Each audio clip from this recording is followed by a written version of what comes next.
ఇగో ప్రజలు మారుతున్న కాంట్రాక్టర్ వాళ్ళే ఏ సర్కార్ వచ్చినా వాళ్ళు ఎంజాయ్ చేస్తున్నారు అక్బరుద్దీన్ ఓవైసీ అంటూ చూస్తాను. ఇక్కడ విచిత్రం ఏంటంటే ఏవిఎస్ రెడ్డి అని ఒక వ్యక్తి ఉంటాడు.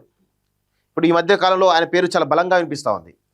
విచిత్రం ఏంటంటే కేసీఆర్ పరిపాలించే 10 ఏళ్ల కాలంలో ఈ ఏవిఎస్ రెడ్డి అనేటువంటి ఏవిఎస్ రెడ్డి ఉంటుంది. ఆయన విచిత్రం ఏంటంటే అప్పుడు కూడా కేసీఆర్కు, కేటీఆర్కు, హరీష్ రావుకు అందరికీ సన్నిహితంగా ఈరోజు ఇక్కడ ఈ హైదరాబాద్ పరిధిలో ఉన్నటువంటి హెచ్ఎండిఏ పర్మిషన్స్ మొదలుపెట్టుకుంటే జిహెచ్ఎంసీ పర్మిషన్స్ పెద్ద పెద్ద అనేవి కూడా ఆయన కన్సర్న్లోనే జరిగినాయి. సో ఇప్పుడు పార్టీ మారిపోయింది. మొన్న కవిత కూడా చెప్పింది ఏవిఎస్ రెడ్డి గురించి, మీకు ఐడియా ఉందనుకుంటా. సో ఇప్పుడు పార్టీ మారింది.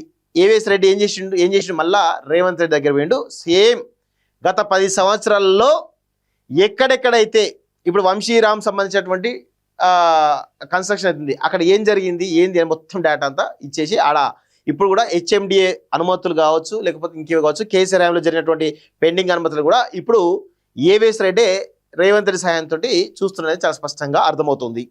సో ఇప్పుడు అంటే ఇది ఒకటేని కాదు, ఇది ఎగ్జాంపుల్ చెప్తున్నాను. ఏవిఎస్ రెడ్డి ఇప్పుడు పెద్ద ఎత్తున ఇప్పుడేమో రేవంత్ రెడ్డి ఏమో కొన్ని ప్రాజెక్టులు ఆపుతాడు.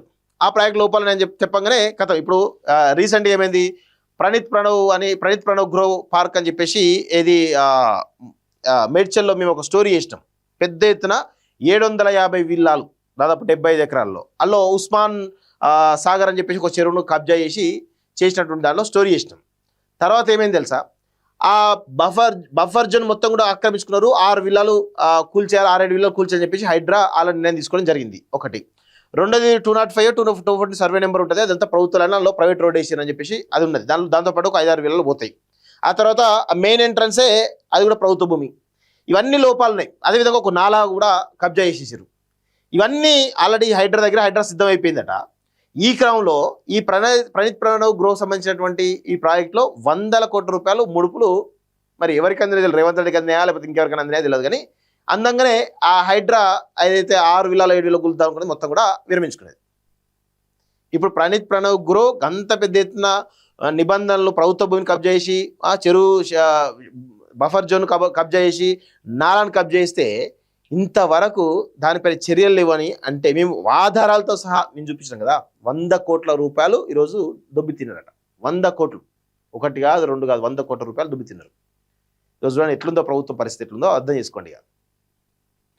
సో ఇట్లా ఏం జరుగుతుందంటే ఇప్పుడు ఎవరిది అది, కృష్ణారావుది, మాధవరం కృష్ణారావుది, ఆయన నుంచి డబ్బులు తీసుకున్నారు. ఇట్లా రాజకీయ నాయకులు, కాంట్రాక్టర్లు, ఈ పైరవల్ చేసేటోళ్ళు అందరూ కూడా గత ప్రభుత్వంలో కంటే ఈ గత ప్రభుత్వంలో వాళ్ళు ఈ ప్రభుత్వంలో ఉన్నారనేది చాలా స్పష్టంగా అర్థమవుతుంది.